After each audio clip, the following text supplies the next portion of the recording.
What's going on, everybody? And welcome to episode 2 of the Forehand podcast. Jesus, Forehand podcast, not the Forehand podcast. Forehand podcast. Or maybe it is the Forehand podcast. Doesn't sound right. I think it's just welcome to Forehand podcast. I'll figure it out. Let's talk about tennis, right? That's what we're here for. I'm here to break down tennis to its fundamentals in various subjects, or at least try to. And I think today's topic, we're going to definitely get into emotions. I think on the last one, on my first episode, which I have yet to upload, because, all right, this is why, before I get into it. I don't have internet service, right? I use my phone for everything. My phone has unlimited data. I don't think I needed internet service for any reason, right? Nowadays, with a phone, you can do so much. But even with the hotspot, there's limitations to it. And then even when I do have it, it's not as strong enough for me to upload a 25-minute podcast. So I've been actually driving to my nearby Dunkin' Donuts and using their Wi-Fi so I can do some, actually editing I started doing from home a little bit easier, but to try to upload, I've been going to the Dunkin' Donuts, parking outside in their parking lot using their Wi-Fi and trying to do that, but it's taking a bit of a process. So hopefully I can get episode 1 already uploaded. Before Christmas, hopefully. And I recorded that on Thanksgiving too, and I edited and everything during Thanksgiving. And we're ready on Sunday. It's been 4 or 5 days since I've made that episode. I've yet to upload it. But anyways, emotions, right? We're creatures of emotions, especially when we're doing sports. And I think that's a good topic to talk about today. Where to even begin? Where to even begin with emotions? All right. So let's start with, like, there's two subjects right here. There's the good emotions and the bad emotions. I think we'll start off with good emotions, right? So when you're feeling confident, right? I think it's very important to stay poised, right? To remain humble, to remain what's the word I'm looking for? What am I looking for? What am I looking for here? I can't even think of the word, but whenever you're out there on the court and you're feeling good and when you're feeling strong, it's always good to pump yourself up when need, right? Like, let's say you had a really good point, you had one of those like 15 shot rallies and you ended up winning that point, and that's a good time to say, like, come on. But if you're being a jerk, if you're out there making a fool out of yourself, right? Your opponent makes a mistake, shanks the ball, and you're like, come on. Like, nah, come on, my guy. Like, you don't do that. You gotta know where that line is, right? So it's always like, it's obviously good, show like your demeanor has to be respectable. I think that's a good way of putting it. So it's always when you have that good energy, try to remain it, but keep it inside you and keep it going, right? Keep it building up. You explode when the match is over, right? You're playing a match. It's a good one. You're at the semifinals, whatever, or first round, and you come out there strong. After that, that's when you'll give yourself that big hoorah, right? Doing the knee dance that Nadal does.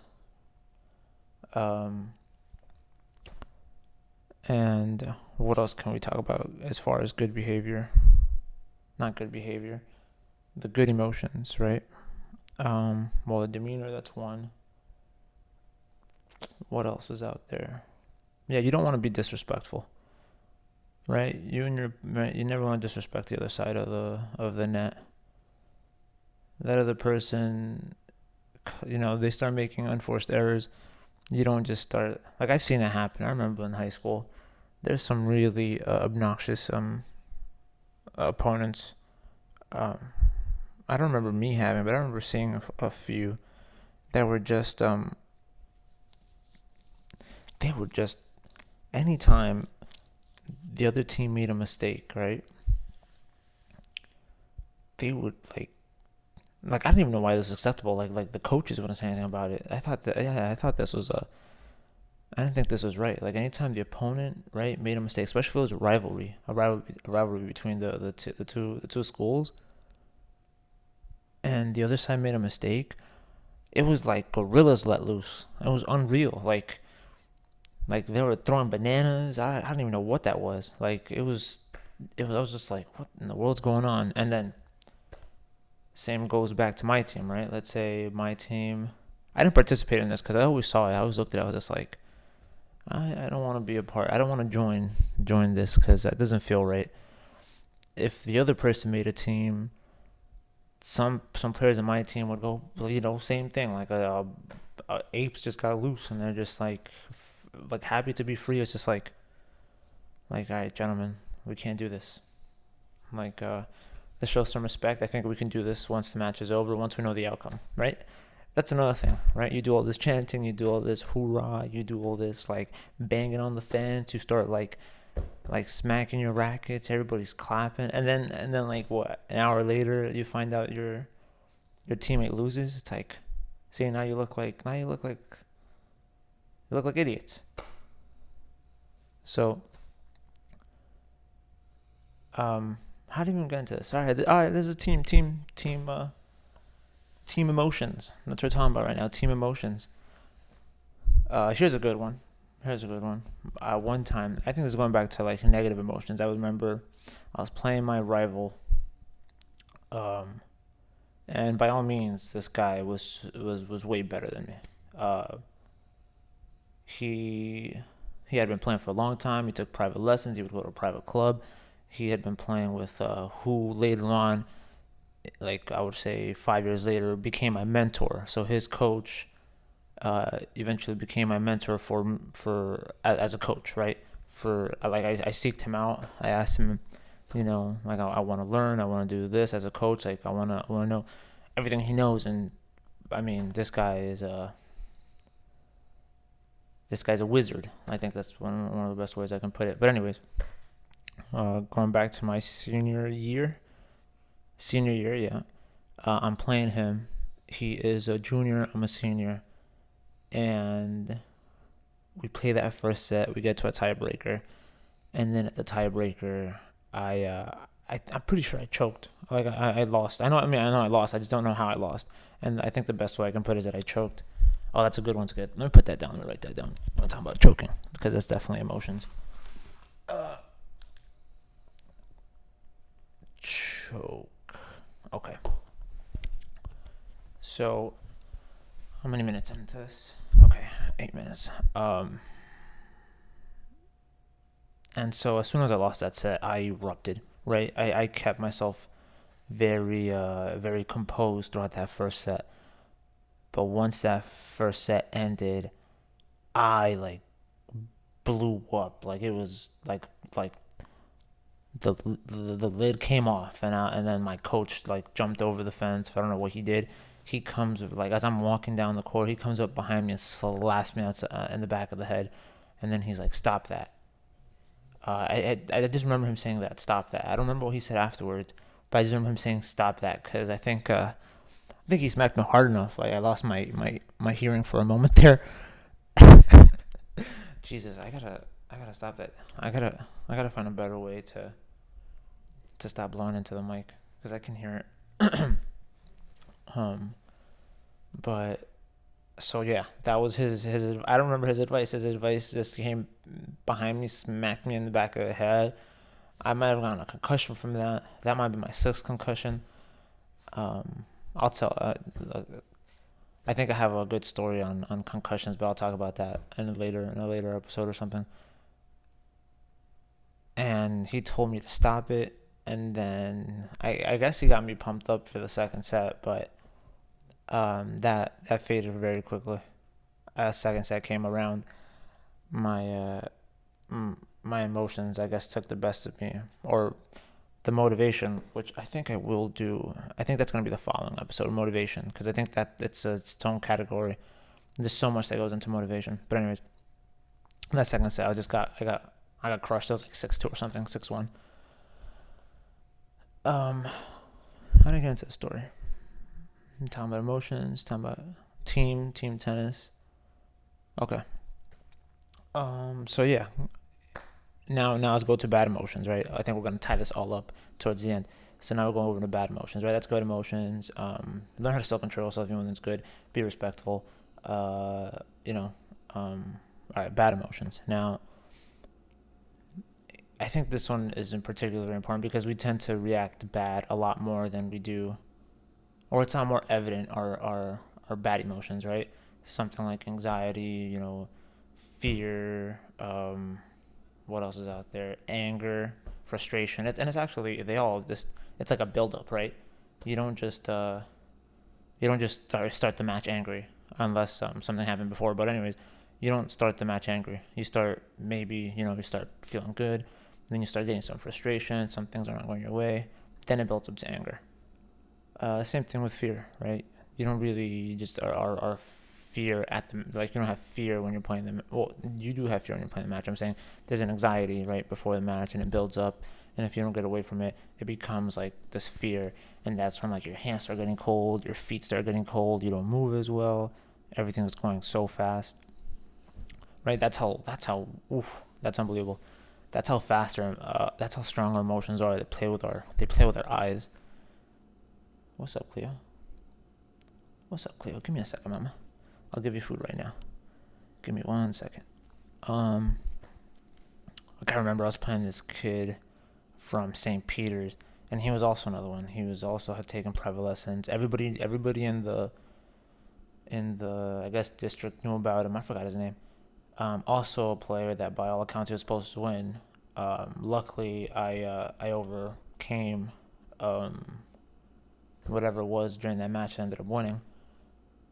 And but I remember playing him. We got into this match, and it was pretty good. We had long rallies. It was like in my eyes, everything was going by super fast, and those rallies were really long.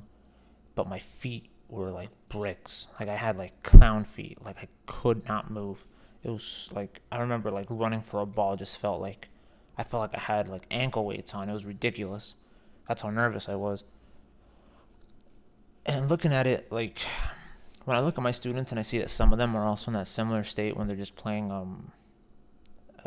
some sort of like mini tournament that I might be doing, or playing just regular points or whatever, or King of the Court, one of these like games to get them to play. I see some of them get that nerve too. And it's funny because when you're looking at it from an outside perspective, the game couldn't be going any slower, right? But when you're in it and you're nervous, it's like the ball's flying at you 100 miles per hour. Like you look like you think you're playing like Roger Nadal at the U.S. Open Finals. Excuse me, man. It's unbelievable. So, back to bad emotions. These bad emotions, right? There's the anxiety and the frustration. Same thing. It's so important. This is me putting on the coaching cap. What's going on, Cleo? Easy, mama. All right. Relax. All right, let me pet you a little bit. Cleo. Okay. It's so important that you remain poker face the whole time, right? I'm not saying, to not get angry, to not get frustrated, to not, Cleo, to not have any of these emotions. What I'm saying is, don't show it. Try your best to not show any of this, right? Because it just it makes your fighting spirit very weak, right? Once you start showing your emotions, you start putting it out there. It not only does it make you in a certain way weaker, but it just elevates your opponent's game. Like your opponent on the other side starts feeding off that energy. They feel good. They feel more confident. They feel like they have you on the ropes.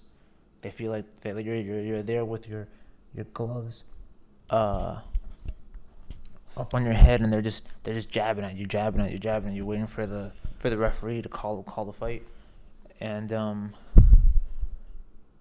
yeah, that's where you don't want to be, right? You don't want to show, oh, that's a good girl. There you go, that's a good girl. That's where you don't want to be. You don't want to be in that position, right? Things aren't going your way. Take a deep breath. Stay calm, right? Don't express yourself. I think once in a blue moon, especially in those like long rallies where like everything's like intense and it doesn't go your way, and you blow off like one yell, and then maybe followed by a clap to give your opponent his respect for winning whatever the point. I think that's okay. Remember, try to stay poised.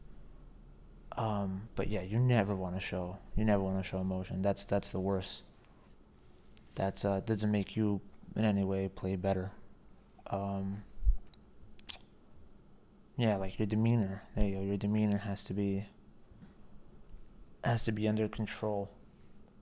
And if you can do that, that's very important. If you can control the way you behave, your focus automatically gets away from your emotion, right? You're playing a nice point, right? You got a good forehand cross court. You got a good forehand down the line. But this guy on the other side is relentless, right? It's like Nadal. This guy gets there. He hits that ball back. He makes you earn every single shot. He makes you play everything. And you feel like you got him, and then he ends up getting a passing shot on you. I mean, you don't just get frustrated and yell. You give him his will. If it's a deserved point, there's nothing you can do about it. I think that's one thing students don't understand. I feel like some students think that they should win everything. That's not true, right? Obviously, that's not true. Like, some points are just like well deserved. If your opponent deserved it, there's nothing you can do about that. It's just like, wow, congratulations, good for you. Like, that's the kind of mentality you want to have. Like, great, good for you. I gotta do it myself. That's kind of like the mentality. Like, just give me another shot. I'll do it myself too, right? Kind of thing. But if, let's say you make like a silly error, right? You're right at the net, trying to get that forehand volley, hitting it cross court because your opponent's on the backhand side, and all you have to do is just put it in play, and that you automatically win that point, and you make a mistake, and you start throwing your racket around. No way. Nuh-uh. No good. Like, you just walk away from that, right? There's nothing you can do too at that point. Like, I understand that it's like frustrating, but if you automatically focus yourself on how you behave, your focus is on your behavior and not what just happened. So it's kind of like you're staying in the moment every single time. I think Djokovic said this best. He had an interview with this gentleman, Wim Hof, the Iceman. They talk a lot about the mental. That's a new word. The mental approach to performing, and he says that every time he goes for a shot, he accepts the outcome no matter what it is. So I think that by far has been like one of those great tips from top pros. You hit whatever ball you hit, whatever the outcome it is what it is, and then you just keep moving forward. And it shows to be successful. I mean, look at Djokovic. Guy's dominant.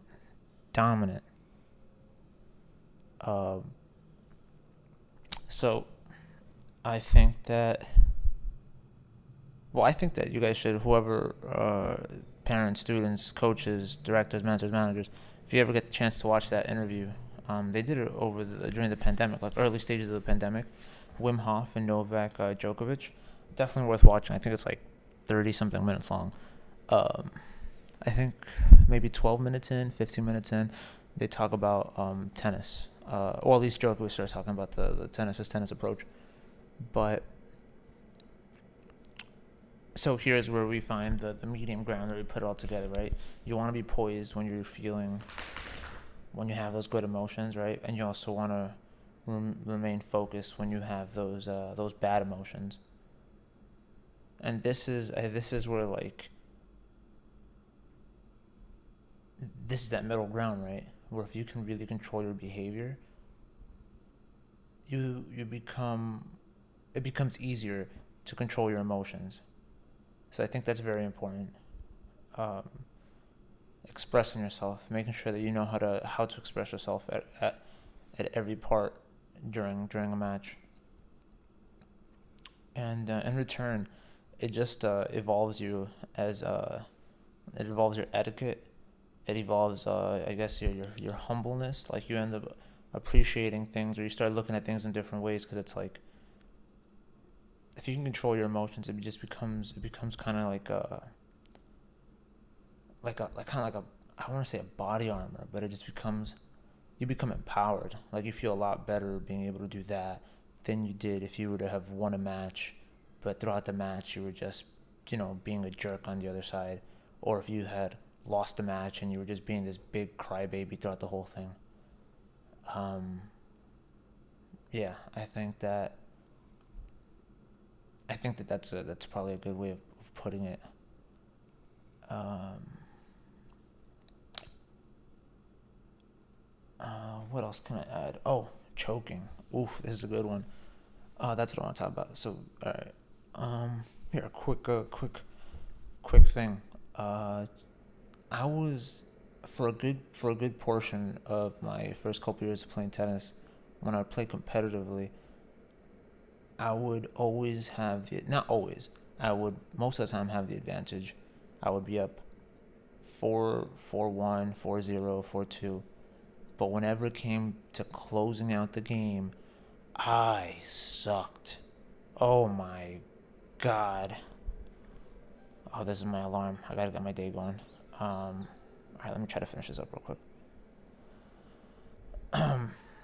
Yeah, it was just, uh, it was horrible.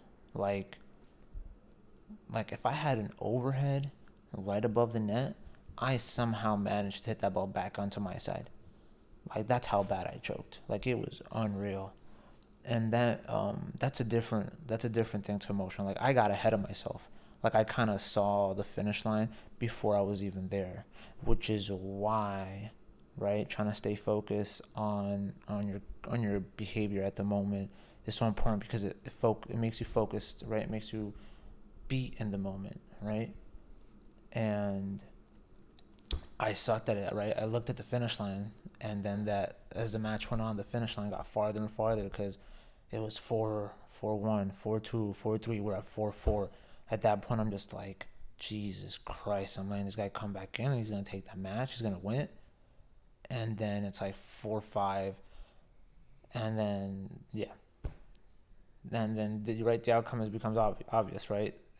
As soon as your opponent gets on a roll, like, again, it goes back to that, like, their energy just, it elevates, and yours just diminishes. It's like unreal. And then I got away from that. I don't know where along the way I got away from that, but it took me a while. But I definitely did pay attention to that when I was playing matches. I was just like, what? Like, I knew that it was anxiety, right, of, like, closing it out and then getting nervous and not moving as well, not being as fluent as I could be on the court. And then my opponent just took advantage of my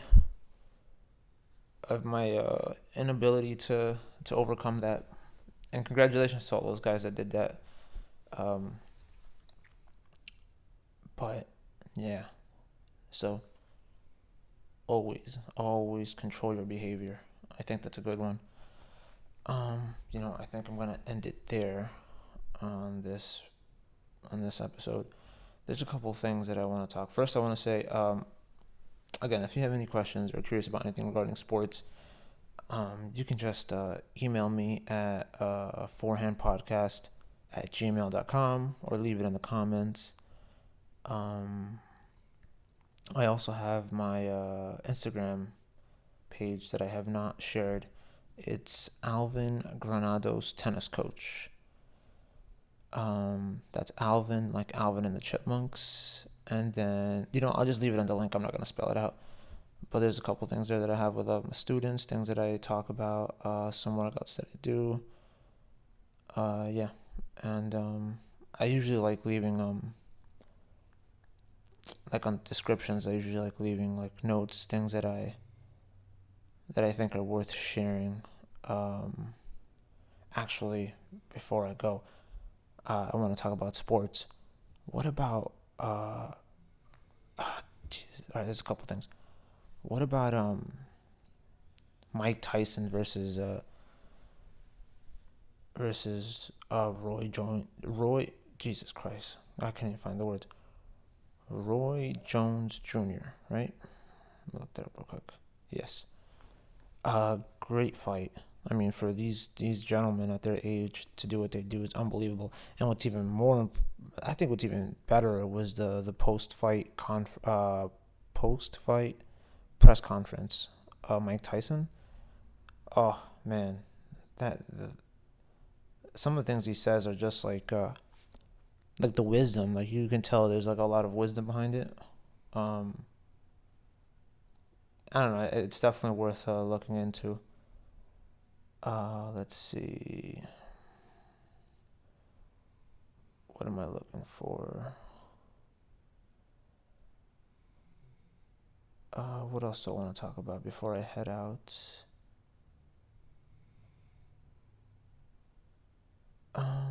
No, I think that's pretty much it. Um, I already all right. I gotta figure out how to end the podcast. I'm trying to figure out, right. I give my information, right, where you can contact me at podcast forehand Jesus Christ forehandpodcast at gmail.com. Book recommendation, I would say The Inner Game of Tennis. That's a good one. I've read about maybe half of it right now. Definitely worth looking into. A coach recommendation, Pete Carroll. I think that's a good coach. I don't know if I mentioned that in the first episode, but I do think he is a. Actually, no, I don't think so. But I do think there is this interview he had. Well, there's many of his interviews are good. I think he's definitely if you're a coach and you want to learn from other coaches, and no matter what sport you do, it's always good to just look at other coaches in other sports and see what they do. Pete Carroll, the Seattle Seahawks head coach. Look at some of his interviews on YouTube and what he does in his approach and his philosophy. Definitely a lot of things there that are worth taking from. What else? Recommendation and how to get in contact with me. All right. Well, I think that's pretty much it. I think I'm gonna have a better way of closing out the podcast as we move forward. All right, guys. Enjoy your week. Stay safe, and I will try to upload these episodes as soon as possible.